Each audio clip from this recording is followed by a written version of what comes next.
Oke, hai. Welcome to Charles Ghazali Action Cinema Special Edition 17 Agustus 2020. Merdeka buat semua teman-teman dan saudaraku sebangsa setanah air. Jadi di episode spesial ini kita pengen bikin yang belum pernah dilakukan orang mungkin sedunia kali ya. Jadi here we go. For the first time di IG kita ngobrol bareng lebih dari 3 orang koresponden. Ada Kang Cecep dan ada Jonathan Ozo. Hihi.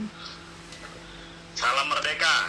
Salam merdeka. Republik Indonesia. Iya, ini memang akal-akalan teman-teman semua. Yang penting pokoknya kita bisa ngobrol bertiga. Ini udah kayak latihan jadi lumayan seru. Ini Jonathan masih gelap, Jo. Hah? Lu masih gelap, Jo. Bentar. Gua arahnya kali ya. Mungkin. Atau layarnya mesti dipencet kali, Jo. Coba lu pencet layarnya. Lu sentuh. Layarnya disentuh, Jo. Udah Ya. nih, udah. Udah, masih kurang terang, Jo. Oh, sebentar. Pakai senter tadi atau gimana? Aduh. Oke, teman-teman, harap maklum. Ini apa record breaking ini nih pertama di dunia event. Jadi attempt. Jadi kalau agak lucu-lucuan ya harap dimaklumi. Saya dari tadi nyari bangku yang duduknya pas aja nih, tingginya susah sekali dan belum ketemu. Sampai bawa tangga, tapi kalau bawa tangga kayak ketinggian. So Ini gua terang katanya. mana? Lu malah tambah gelap, Jo. Aduh. Yang Nah ini pas tapi tinggi jauh. Pakai tangga. Oke, pokoknya bingung dah gua. pokoknya kita have fun ya teman-teman semua. Dan kalau nanti ada yang bergabung dari luar negeri, dari fansnya Kang Cecep atau Jonathan, semoga bisa menikmati, semoga enjoy, and let's have fun. I know this gonna be kayak action. Kita kalau bikin adegan action itu kan tidak selalu sempurna. Kadang tuh ada gagalnya, lalu kemudian kita mesti coba lagi, trial ulang. Ya hari ini pun begitu, karena memang kita tim action. So kalau kita hari ini agak-agak, harap dimaklumi aja ya. Yang penting niat dan usaha kita untuk memberikan yang terbaik buat teman-teman semua, buat bisa sama-sama belajar. Kita hari ini akan bicara mengenai as action filmmaker, apa yang kita lakukan pada saat kita mau buat sesuatu yang baik, yang beda. Pertanyaan ini tergelitik dari pembicaraan di episode kemarin, di saat ada seorang penanya yang kemudian bertanya, apa sih yang bisa diberikan Indonesia untuk berkontribusi di industri perfilman luar negeri yang udah sangat maju. Menurut kami, originalitas adalah salah satu kekuatan kita. Tapi kan pada saat originalitas itu misalnya silat yang memang sudah dibawa oleh Kang Cecep, Iko, Kang Yayan, dan teman-teman lain, ya kemudian pada saat digunakan beberapa kali dan semakin sering digunakan kan pasti akan semakin tidak istimewa. Nah jadi kemudian apa yang kita lakukan as a filmmaker, action genre filmmaker khususnya, untuk kemudian membuat ini tetap menjadi sesuatu yang spesial, yang punya keunikan dan kelebihan tersendiri. Kita juga akan mengundang beberapa teman kolaborator dari tim stand kita yang nanti akan bergabung via WhatsApp, via IG.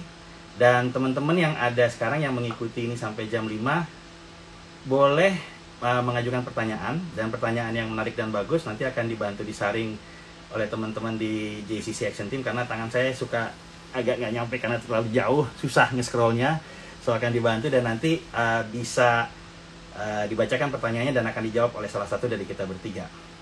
Dari Kang Cecep dulu mungkin, apa yang kemudian mau disampaikan Kang dalam kalau keunikan yang biasanya Kang Cecep mau hadirkan itu apa ya ininya, pedomannya supaya dia beda dengan yang dibuat orang lain?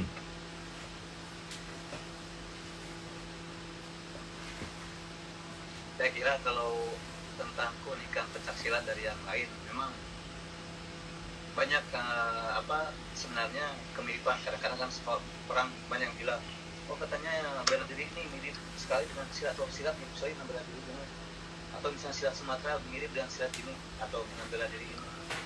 Nah, memang kadang-kadang kita suka agak sulit juga sebenarnya apa tuh perbedaan antara silat dengan bela diri lain, kalau melihat banyak orang yang memprediksikan atau melihat bahwa ada kesamaan ini dengan ini, kesamaan gerak maksudnya. Akhirnya kalau kita bilang bahwa apa sebenarnya yang membedakan, yang saya kira yang menurut pemahaman yang saya pelajari selama ini, keunikan silat dari yang lain itu adalah gerak simbolik. Jadi kadang-kadang walaupun geraknya berbentuk, misalnya kadang sering orang bilang silat itu sebagian dari bentuk geraknya ada yang mirip tarian. Silat itu sebagian bentuk geraknya ada yang mirip, misalnya seperti bentuk-bentuk yang kadang-kadang kalau di aplikasikan ke bela diri malah jadi berubah dari bentuk gerak asalnya. Nah, itu karena di silat itu ada kalau ada bahasa ininya mungkin ada tersirat dan tersurat. Nah, tersurat itu ya kalau misalnya anggap contohnya kalau dalam silat gerak sederhana saja ada ukal begini, memutar tangan, memutar tangan begini, kan itu mirip sekali taruh. Padahal definisi silat, apapun gerakan yang digerakkan harus ada makna atau ada arti. Terus apa arti di sini? Kan kalau arti secara tersuratnya ya itu berarti pergangan tuh, melenturkan pergelangan tangan. Karena apa? Dalam silat banyak sekali penggunaan dari sendi pergelangan ini, sehingga dengan semakin banyaknya anak kita latih bagaimana memutar pergelangan tangan seperti itu akan semakin lentur, akan semakin natural gerak anak itu waktu dia menggerakkannya. Nah, setelah kan ada makna yang tersiratnya, itu makna yang tersirat kadang-kadang tidak harus mutarnya ke sini saja ya, ke sini. Kan makna tersirat dari ukal, kita bilang itu ukal. Oh, itu memutar pergelangan tangan. Nah, anggap ini ada yang tegang dari mereka di sini, saya tegang. Ukal bisa aja jadi gini. Atau bisa aja jadi gini. Nah, atau bisa aja jadi hanya diputar sedikit dan mendorong. Atau ukal berbalik dan ambil tangan orang, tarik. Itu mau makna dari yang tersirat dari gerak ukal tadi. Nah, jadi dari contoh tadi bisa kita simpulkan bahwa mungkin keunikan di silat itu banyak gerak yang kelihatannya seperti tarian, kelihatan seperti hanya mungkin di secara tersuratnya seperti hanya untuk pelenturan atau gerak yang hanya supaya tersinkronisasi anggota badan saja, tapi sebenarnya di dalam makna tersiratnya banyak makna bela diri yang bisa kita terjemahkan, bisa kita tafsirkan. Aja kadang saya sering membandingkan antara gerak dalam silat itu dengan bahasa yang contohnya misalnya dalam bahasa Arab atau dalam bahasa Sunda. Banyak kita atau kurang tahu saya tahu di bahasa lain, saya yang lebih banyak pahamnya itu di bahasa itu. Dari satu pun saja bisa, atau dari satu kata bisa artinya banyak sesuai dengan keadaan, situasi, juga sejarah kata itu terbentuk atau bahasa itu terbentuk. Sama dengan dalam silat tersebut. Akhirnya otentik di silat apa? Tiap daerah punya kekhasan gerak itu sendiri. Misalnya kalau perang Jawa Barat dalam tarian contohnya, dalam tarian banyak yang kita bilang tayub. Tayub itu bersumber dari gerak alami orang kalau melakukan pekerjaan sehari-hari, dialih gerakan ke bentuk tari. Nah, dalam tari tidak ada arti, tapi dalam silat sama. Sebenarnya dari gerak keseharian, misalnya timpa, timpa kan dalam Cimande, itu dalam kesehariannya itu mengambil gerak dari tebasan golok, karena memang keseharian orang pekerjaannya dengan golok. Tapi dengan seringnya menebaskan dengan golok, akhirnya dapat dipahami ada pengaturan tenaga yang harus dilakukan mulai dari bagaimana tenaga mengalir pertamanya dari bahu, terus maju ke sikut, diakhiri dengan pergelangan tangan. Terus di ujungnya harus ada konsentrasi di pemikiran bahwa targetnya itu bukan hanya titik yang kita pukul, tapi harus ada lebih rendah dari titik yang kita pukul. Nah, dengan pemahaman tersebut, walaupun tidak ada golok, kita bayangkan bahwa tangan kita itu seperti golok. Jadi tenaganya akan membayangkan kita menemas dengan golok, tapi sebenarnya dengan tangan. Akhirnya tenaganya akan terbentuk seperti tenaga kita memegang golok. Nah, akhirnya itu ya akan terbentuk tenaga walaupun bentuknya bergerak sederhana, tapi dengan ada makna tadi pengaturan tenaga, terus membayangkan bahwa tangan itu seperti golok. Pas kena ke target, rasa dari pukulan tersebut atau aksen tersebut akan terasa beda karena ada rasa dan tenaga yang disinkronkan antara gerakan dengan pikiran, dengan arah geraknya. Nah, itu yang membuat silat punya otentik, punya kekhasan, karena masing-masing daerah nanti punya gerak yang bersumber dari aktivitas sehari-hari mereka yang dimasukkan ke dalam bentuk gerak silatnya, dan itu bisa dimaknakan bukan hanya dalam bentuk yang tersurat tapi juga tersirat. Sementara mungkin seperti itu dulu, nanti kita bisa kembangkan lagi. Siap. Oke, kalau dari Jonathan, Jo, apa yang bisa membuat yang lu kerjakan itu menjadi istimewa? Jo, lu headroomnya kegedean nih, Jo. Boleh ditunggingin dikit nggak kameranya, Jo? Kameranya? Iya, diturunin dikit nih. Kan atas lu kan lega banget nih. Di sini nih. Biar pala lu ada di sini, Jo. Lagi naik lagi, turun lagi, Jo, kameranya. Iya, kameranya turun lagi. Turun, nungging kameranya. Masih belum, ini atasnya kosong. Nah, loh, maaf nih. Kita pakai telepon. Sorry, siapapun yang telepon.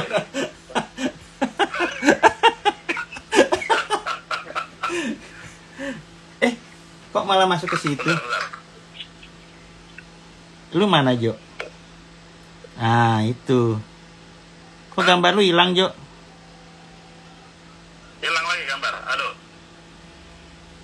Gambar lu buram kok.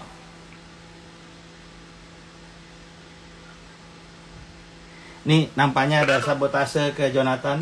Ini pas nih. Nah, iya, tapi kenapa gambarnya buram ya? Oke, sebentar. Jo, gua telepon balik sebentar ya. Ya. Ya, jadi ini memang hasil akal-akalan saya. Karena memang niatnya mau melakukan sesuatu yang belum pernah dilakukan. Ya itu, Jo. Ini jelas ya? Oke, jelas, Jo. Pertanyaan ulang lagi, Cak. Apa yang akan kau lakukan untuk membuat hasil karya entah film atau adegan laga yang lu bikin itu punya originalitas yang membedakan lu dengan orang lain?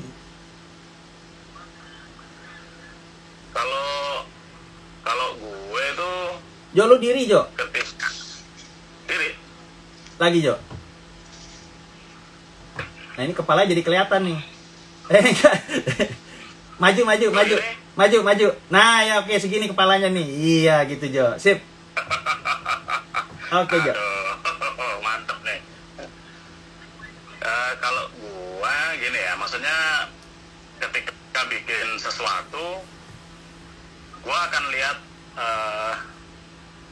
storytellingnya apa, ceritanya tentang apa, cerita itu mau actionnya dibikin seperti apa gitu loh. Kalau dia bercerita soal silat, ya saya harus mencari tim atau melihat gerakan-gerakan silat yang bagus gitu loh, yang bukan hanya bagus dia, tapi punya filsafat, punya arti yang dalam, agar bisa dimasukkan di dalam setiap gerakan-gerakan action yang hendak kita kerjakan gitu loh. Jadi itu akan membuat beda, karena gini, setiap gerakan di dalam ketika kita melakukan jurus itu kan kekuatannya itu semua ada di dalam gerakan itu gitu loh. tinggal kita bisa memvisualisasikan nggak gerakan itu di dalam bahasa gambar, kemudian sehingga hasilnya itu terlihat beda gitu loh. Karena kalau kita lihat kan film action ya nendang, mukul, loncat, jatuh, seperti itu ya. Tapi bagaimana membuat hal itu jadi terlihat beda itu ya harus benar-benar di minute sih. Setiap gerakan itu harus seperti apa yang hendak kita kasih lihat gitu loh.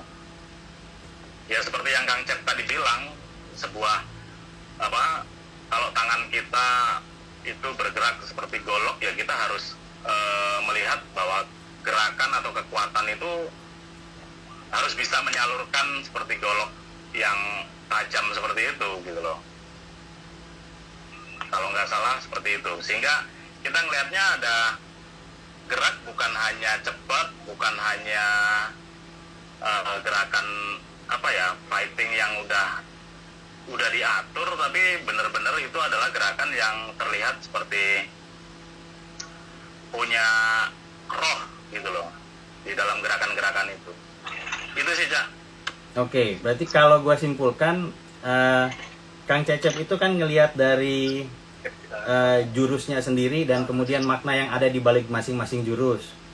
Jonathan juga ngelihat jurus, lalu kemudian bagaimana bentuk gerakan itu kemudian diaplikasikan, kayak mungkin yang Jonathan maksud, kan tadi pukulan, tendangan, dan jatuh bangun itu dasarnya ya bolak-balik itu. Tapi misalnya nih, Hong Kong tahun 80-an itu, atau 80-90-an, hobi sekali pada saat misalnya kalau jatuh atau lompat, mereka twist, melintir, ya Joy ya? Iya, betul. Nah, tapi kan Hong Kong zaman sekarang jatuh dan ininya mungkin lebih main yang impactful, yang lebih real, yang lebih nyata, dan kondisi itu semua membedakan ya, betul. Hong Kong di zaman-zaman yang berbeda, sehingga dari situ saja udah kelihatan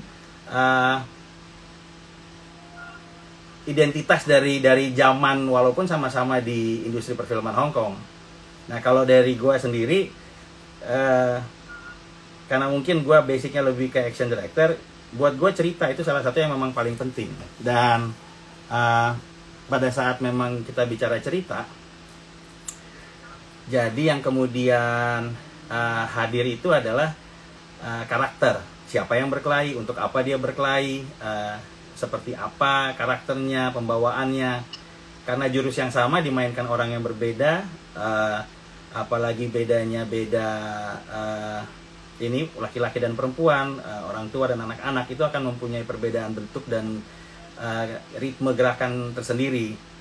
Nah, jadi satu hal yang misalnya sekarang mau kita sampaikan dari ini adalah bahwa ini yang kita coba lakukan nih dari JCC ini. Kemudian ada sekian kepala, bahwa ada Kang Cecep, kan JCC itu adalah Jonathan, Cecep, dan Charles, action team. Bahwa kemudian Jonathan memikirkan dari segi stunt koordinator, bentuk gerakan, jatuh, impact. Kang Cecep dari bentuk bentuk gerak, aliran, falsafah. Saya mungkin bagaimana menangkap ekspresi atau karakter yang kemudian ada dari orang yang sedang melakukan adegan. Nah, ini yang sebetulnya akan membuat kita beda. Salah satu yang kita coba bawa dari JCC kan sebetulnya ini. Nah, sekarang buat semacam kayak demonstrasi. Jadi berhubung kita belum ketemu, kan demonstrasinya belum bisa bareng nih. Jadi seperti janji kemarin di e-flyer kita akan rilis beberapa dari unreleased material desain koreografi fighting yang kita sudah buat. Ini dibuat oleh JCC Action Team buat satu project di tahun 2019. Yang projectnya belum terrealisasi untuk saat ini, tapi kan walaupun ini baru atau hanya video board, saya rasa punya keunikan yang sangat menarik untuk diperlihatkan. Saya coba kasih lihat yang satu ini dulu.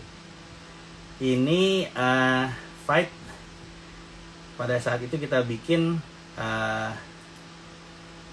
tujuannya adalah membuat keunikan dengan menghadirkan action yang dilakukan oleh 3 orang. 3 orang itu kemudian 1 lawan 2, hero-nya 1 lawan 2 orang, dan si musuhnya ini punya keunikan gerakannya itu merupakan kombinasi dari kedua orang tersebut.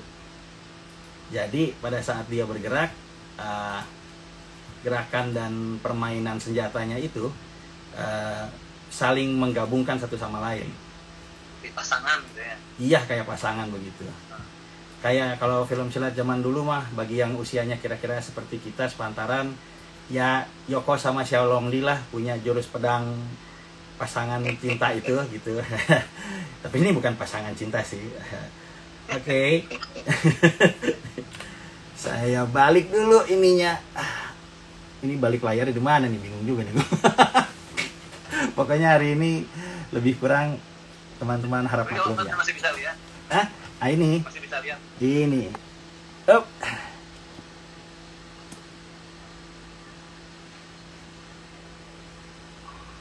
Kita perbesar dulu. Oke, nanti saya adjust lagi. Siap.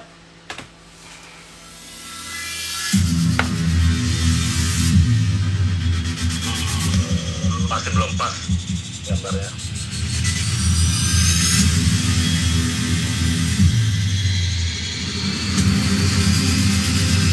Udah oke, Jo? Belum pas sih. Ini? Kurang tengah. Nih? Kurang.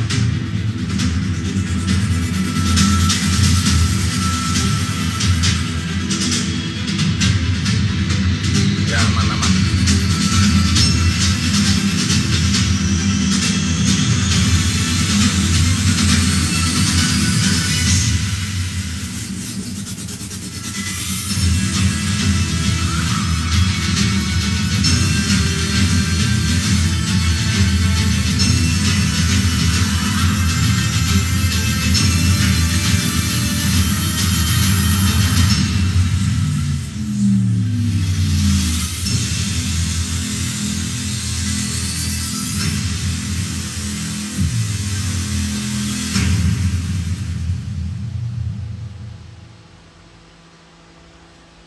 Begitu kira-kira. Oke. Waduh, mau nyambung aja, ntar dulu dong. Ini yang berikutnya udah menyambungnya di belakang pemain tuh. Ntar dulu dong. Waduh, ini world record ribet juga nih. Ya, tapi kan dari situ mestinya bisa kelihatan ya bahwa jurus pasangan yang coba dilakukan oleh Reza Hilman sama Bang tuh nama aslinya siapa itu? Risna Irawan. Nah, Risna Irawan yang bertarung melawan Sahaya, Kang Cecep, nama aslinya Febri, nama lengkapnya Saha? Oh, Febri ya. Febri Firmansyah. Nah, itu anak Garut juga dari timnya Kang Cecep. Bisa dilihat bahwa ada perbedaan gerak, desain, bahkan bukan hanya menggabungkan senjata, mereka berdua pun saling tarik-menarik dan lempar-melempar untuk kemudian melakukan serangan. Cukup lama kita waktu itu bikin itu ya. Untuk durasi hanya sekitar 3 menit tadi, kita bikin desainnya 3-4 hari apa seminggu ya? Saya kira 4 hari. Iya, 4 hari waktu itu ya. 4 hari ya, 4 hari. 4 hari, oke. Itu tadi yang angle kameranya sudah lebih steady, karena ini masih video board, jadi ada yang nanti agak shaky, tapi ya semoga bisa tetap dinikmati. Dan kalau dilihat di situ bahwa dalam membuat video board, tujuannya kan membantu kita di lapangan agar apa yang kita lakukan nanti itu lebih pasti, lebih jelas, shot mana yang mau dikejar kita tahu. Jadi jika memang kadang dibutuhkan bantuan kayak pada saat itu senjata pisau kayak celurit yang dipegang itu kemudian berputar, kan sulit ya kalau pakai CGI. Jadi kita pakai teknologi pancing memancing. pakai teknologi fishing pole. Itu teknologi yang kita dapat dan kita kembangkan saat kita dulu masih ngerjain sinetron, di saat budgetnya kemudian sangat-sangat rendah dan bahkan kadang nggak ada untuk melakukan sesuatu yang hebat. Ya kecerdasan dan peribahasa, kalau orang suka ada yang bilang orang Indonesia itu jago kalau kepepet, itu ya kita pakai lah. Pokoknya yang penting hasilnya jadi dan baik, penonton happy, apapun kita coba. Nah, jadi kira-kira begitu nih sekarang. So, berikut gua kepengen Ricky Saldan udah ada belum ya di sini di grup? Udah masuk belum dia? Ricky Saldan kalau udah masuk, atau Reza Hilman boleh minta request untuk view. Salah satu, karena dua orang ini sudah cukup sering hadir di perfilman action. Reza sudah sampai ke Malaysia sama Kang Cecep dan Kang Yayan. Kalau Ricky juga sudah banyak menghandle adegan laga bareng Jonathan, dan juga sudah main di Wiro Sableng ya, Jo? Ya, betul. Dapat peran, dapat karakter, dapat dialog. Wah, cuman karena mungkin period jadi tampilannya agak berbeda. Ricky atau Reza? Belum ada yang nongol ya. Kalau belum ada yang nongol, kita lihat siapa yang ada yang nanya nggak mungkin dari tadi. Ya, betul. Oh, thank you Elver. Elver nggak bilang selamat hari Independence Day. Merdeka Elver. Ya, thank you Alva. Dari Filipina teman-teman. Elver bilang I would like to visit your stunt gym. Itu bukan stunt gym, itu kita punya halaman kantor yang kita karyakan. Apapun kita lakukan demi ada Chef Hendra. Halo Chef, salam merdeka. Siapa lagi nih? Teguh Yefta, salam juga. Teguh Julianto itu ya, Teguh Julianto, salam. Apa kabar Teguh? Ya. Kalau enggak ini ada Gia Reksi. Coba Gia, kalau enggak lu yang masuk dulu sini Gia. Request. Gia itu adalah salah seorang penulis di Pabrik Fiksi bareng sama Bagus Bramanti dan Asaf Antariksa. Nah, dia ini sudah menulis beberapa skenario action yang akan kita produce ke depan. G ya, request G. Request buat view.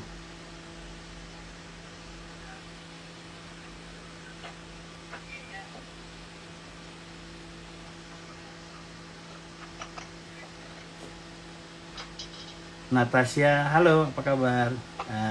Menyampaikan salam. Oke, dia belum masuk.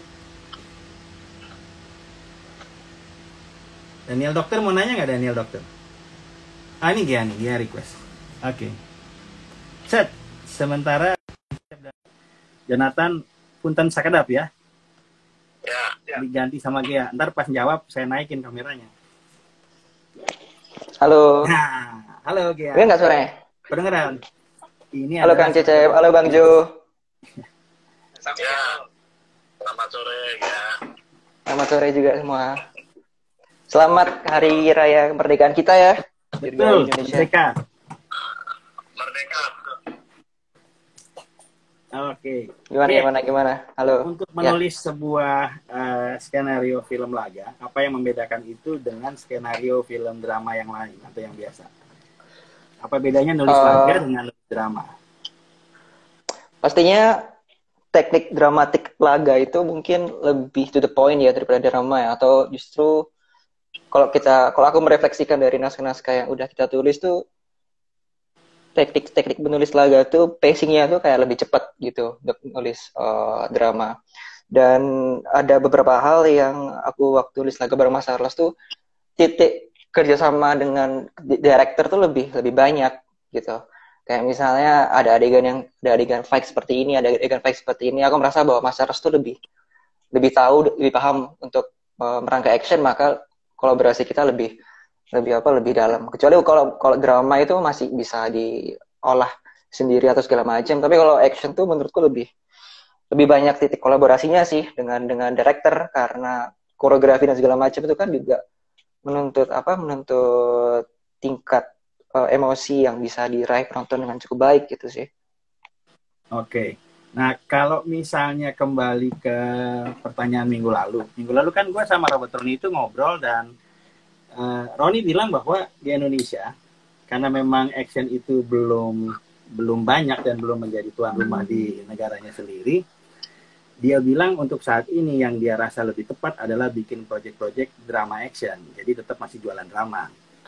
Kalau kata lu, apa yang kemudian atau kalau misalnya lu bisa tulis satu skenario action yang lu bisa pilih sendiri, skenario action kayak apa yang mau lu bikin, gitu?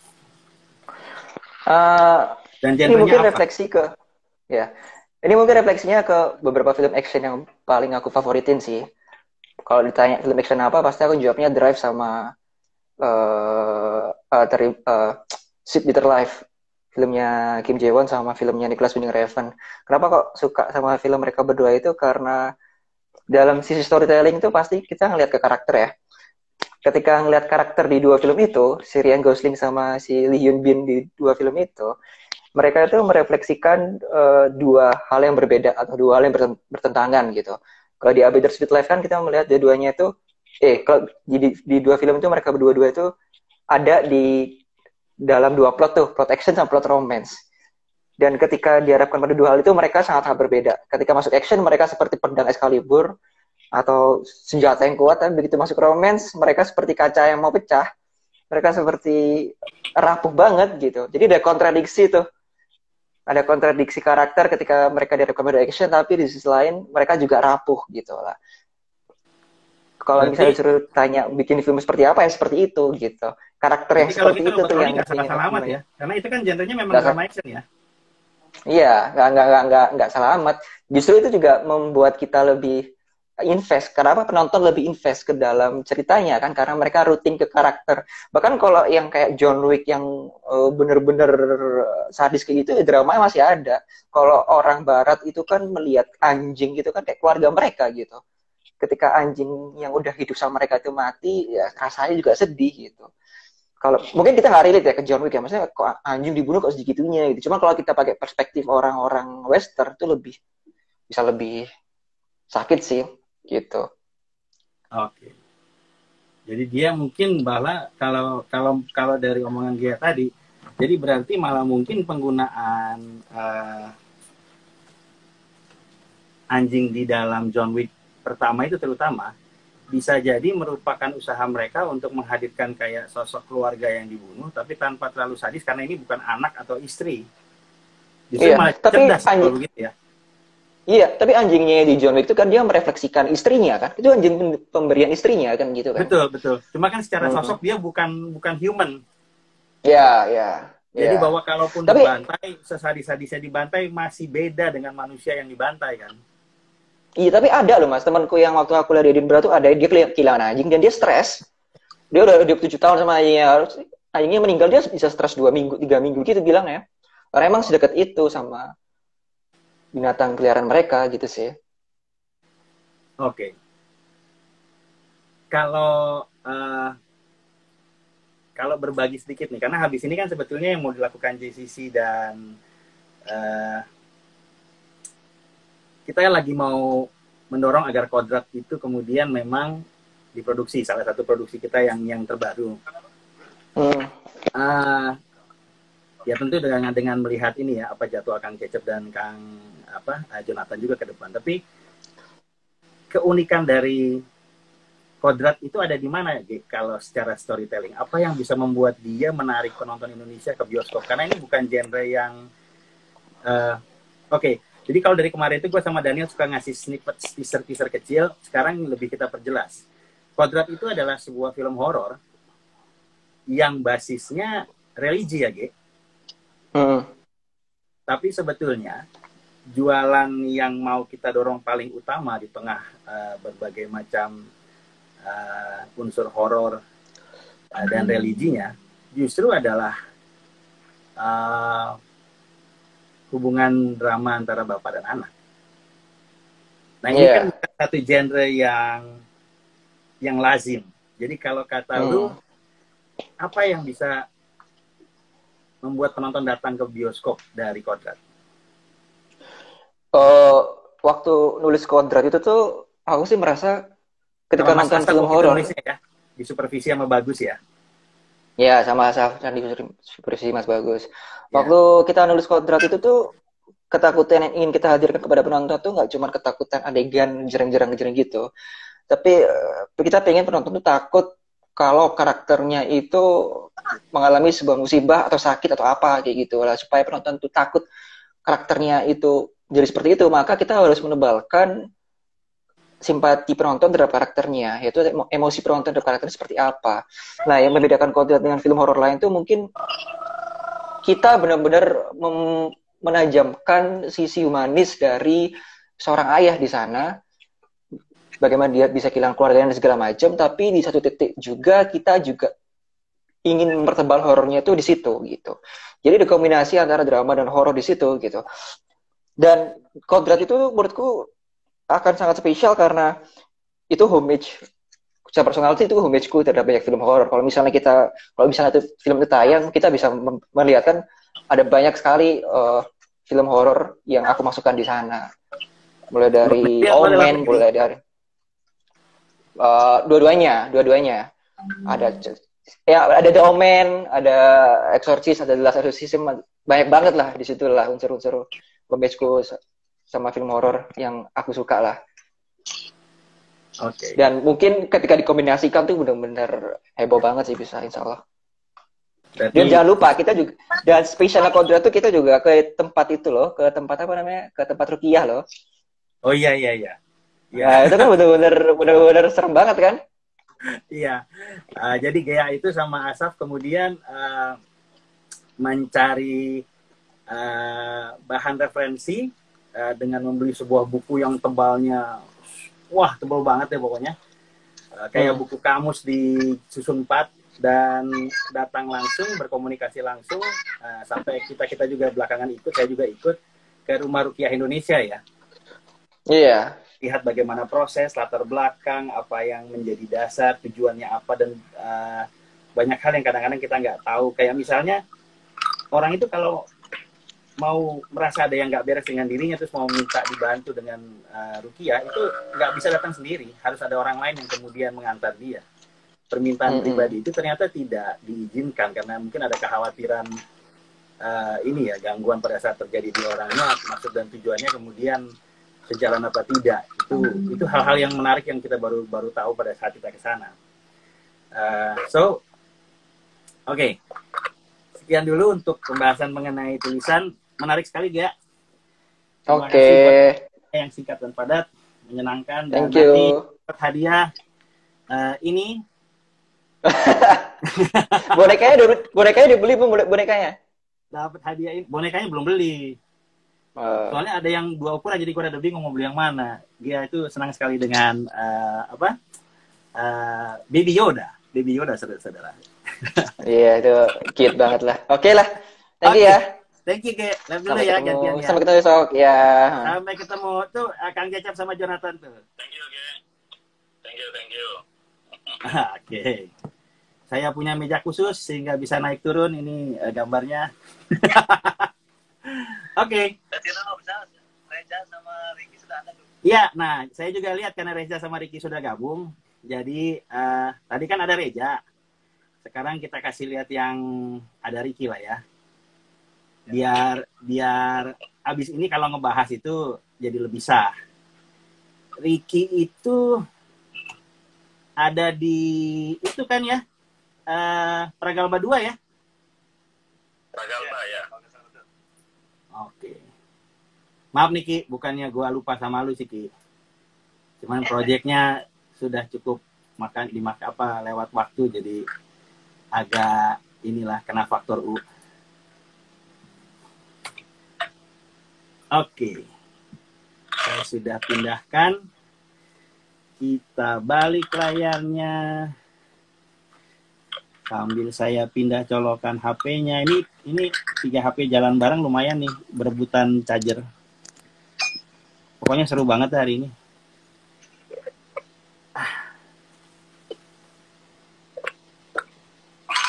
Nah, udah tengah ya, Jo? Tengah. Oke kan? Belum. Ini udah dong. Gua setengah doang. Ini tulisannya udah begini. Iya, ya, oke. Oh, mungkin karena lu kan di belah 2 halamannya. Iya, makanya. Kalau orang lain mah kagak. Ya udah, oke. Oke, ya. Sip, oke. Oke. Ya.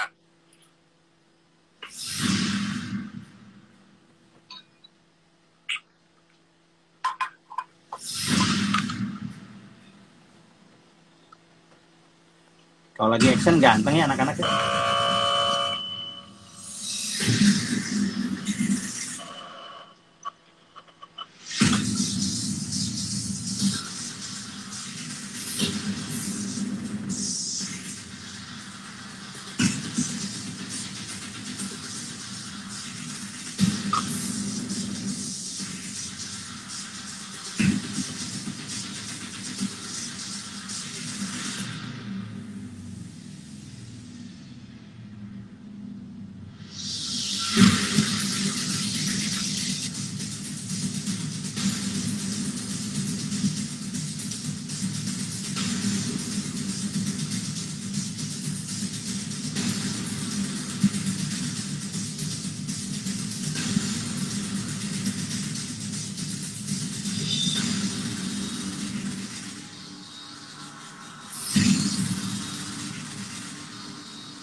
Yep. And to answer the question of Albert, yep, that is Max Patino. Pak Erwin, boleh ngubungin Max juga nih kalau dia misalnya bisa gabung, suruh gabung sini aja. Ntar suruh dia ngobrol sebentar. Oke. Nah, jadi kalau di materi yang barusan, kelebihan yang mau kita tampilkan, keunikannya apa tuh ya waktu itu? Teman-teman ingatkah? Kita berusaha membuat... itu yang ada bagaimana silat melawan samurai, ada terus yang seperti jalanannya kan, ini lebih ke street fighting-nya. Makanya ada Bang Max di situ. Betul, dan ini, dan keroyokannya. Ya, keroyokan. Keroyokan, bahwa bagaimana kalau kita bikin adegan keroyokan yang kita berusaha tidak ada yang nunggu satupun, semua orang itu, walaupun mungkin kalau dilihat tadi, banyak yang menunggu, tapi yang menunggu itu adalah orang-orang yang ikut nonton, bukan yang fight. Kalau yang fight nggak nunggu. Dan mohon maaf, ternyata Ricky Saldan tidak ada di situ. Ini Reza kayaknya, Reza ngenyek nih, dia bilang Ricky keren banget nih. Si Reza ngenyek, Ricky keren banget. Justru Ricky nggak ada tadi, Ja.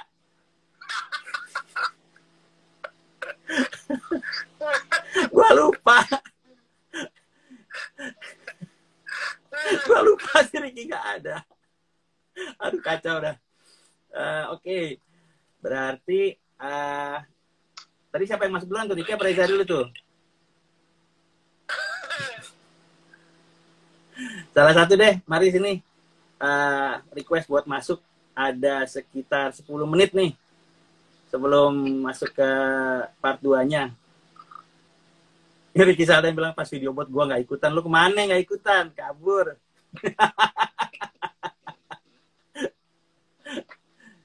Ayo sini, request. Bukan di situ dia. Kurang ajar, si Reza bilang justru karena dia nggak ada om si Ricky, makanya jadinya keren.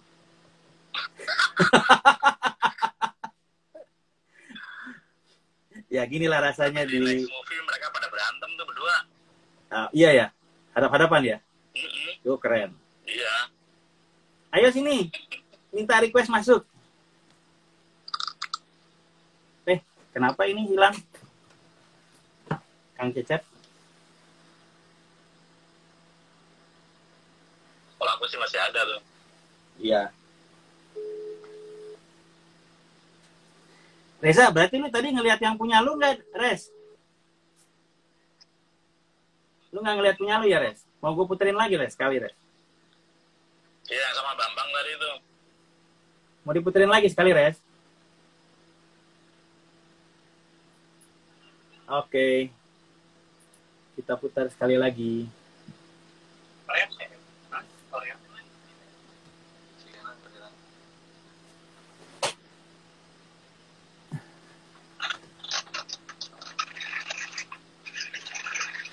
Wah, Ricky Saldan udah masuk. Masuk dulu deh Ricky Saldan deh.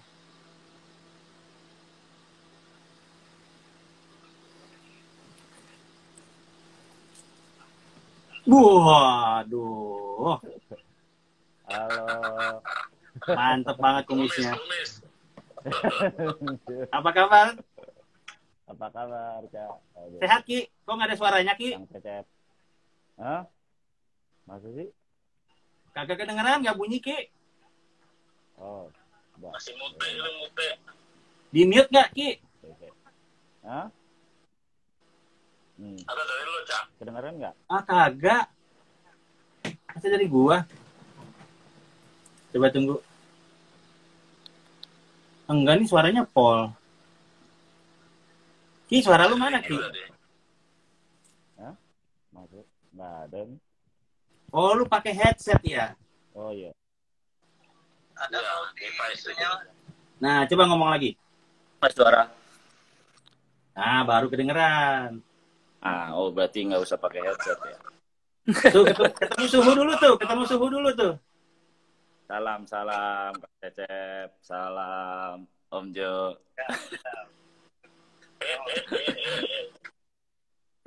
Oke. Ki, waktu lu kira-kira 10 menit nih, Ki. Cerita Oke, pengalaman masuk apa di Wiro Sableng, Ki, sama Vino, Ki. Oh, ya itu sih sangat-sangat berkesan ya. Itu sejarah pertamanya saya di layar lebar untuk main sih sebenarnya itu. Awalnya sih sebenarnya tadinya diajak Reza itu buat stand sebenarnya. Buat stand Wiro sama Reza tuh diajak Reza juga tuh. Nah, terus cuman can mancingnya udah ada calon si Frankie, ya udah akhirnya saya casting buat pengawal raja. Terus masuk deh. Udah. Terus ya do the best aja di Wiro. Enakan main apa stand, Ki? Ya dua-duanya enak sih. honor lebih gede. Ya. Dua-duanya enak. Ya main juga enak, stand juga enak. Terus kemarin kan lu jadi stand juga buat salah satu film superhero yang pernah yang kemarin rilis ya. Oh iya. Ya, judul nggak usah disebut lah. Wis. Enggak, bukannya nggak apa-apa. Gue cuma Ya. khawatir, tapi nggak apa-apa kali ya. Orangnya mah Nggak nggak apa-apa kalau ketahuan di stand kan. Enggak apa-apa, enggak masalah. Oh iya. Dia jadi standnya Abi di Gundala nih, Ricky. Iya.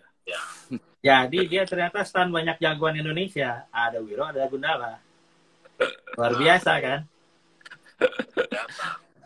Jadi kenalkan teman-teman, ini Ricky Saldan. Keahliannya apa? Dasar bela dirinya?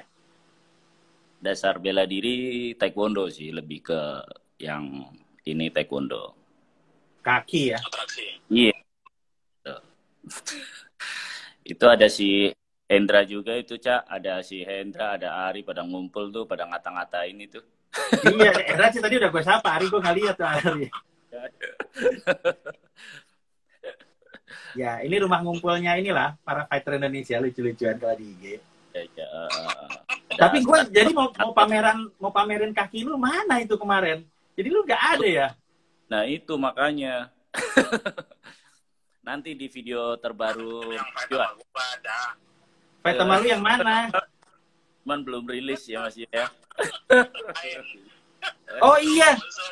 Iya, gue putar ya, boleh? Boleh. Oke.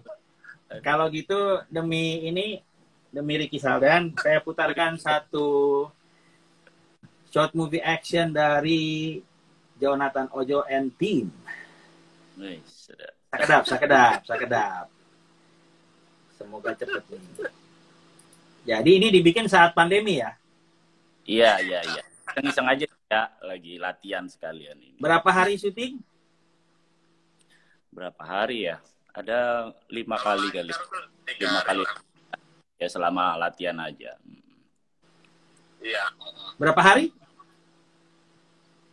5 hari sih, karena kita nggak full day. Jadi paling 2 jam gitu aja. Oh, kayak pandemi selama main bola gitu kan juga ada banyak berhenti minumnya ya? Iya, betul. Kan kalau nonton bola banyak minumnya tuh kalau pandemi. Iya. Oke. Ya. Kita lihat bagaimana aksi. Ini mau ngasih lihat Ricky Saldan, kenapa gambarnya Jonathan Ojo sih? Oh, itu yang keren. Berapa menit nih, Jo? 4 menit lebih. Oke, 4 menit lebih pas waktu laginya mau menjelang akhir.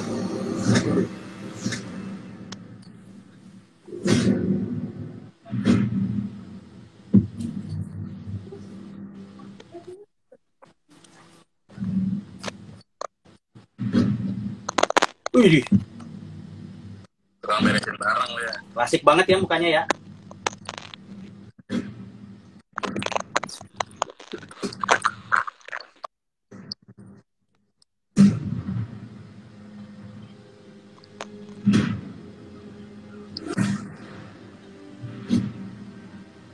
Terus ini karakternya kenapa nyapu, Jo? Biar keren aja. Daripada gua akan gua.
Ini kenapa dandanannya sama ya?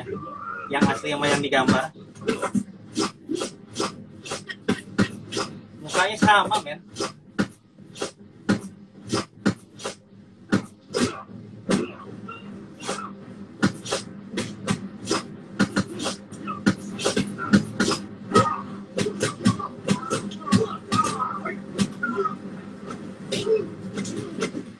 Ya, itu Jonathan Ojo pada usia berapa, Jo? 50 tahun. 50 tahun masih bisa tendang berputar dan tidak kram, saudara-saudara.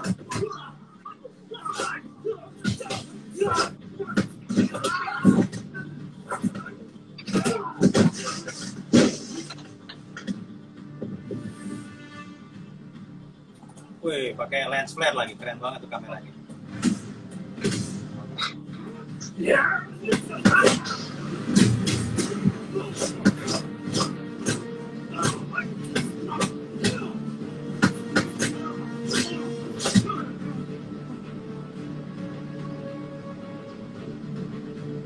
Wih, ini mau ngasih lihat Ricky yang nyolong acting dari tadi Jonathan ini.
Begitulah saudara-saudara, kita melihat kebesaran hati Jonathan Ojo dengan menerima kekalahan dari fight koreografi Ricky Zaldan. Biasanya action director suka nggak mau kalah, tapi ini kali dia kalah. Itu oke Jo, masih Jo, umur 50 Jo. Pakai keram nggak tuh Jo? Enggak, Pak Ricky itu. Soalnya 2 jam. Minum Norobion dulu. Oke, buat teman-teman, ini kalau IG live-nya off sebentar lagi, kita sambung di part 2. Saya akan segera masuk lagi. Ricky, thank you ya. Nanti begitu ada kesempatan kita gabung lagi ya Ki ya. Oke, jangan lama-lama Ki, kita gabung lagi, oke?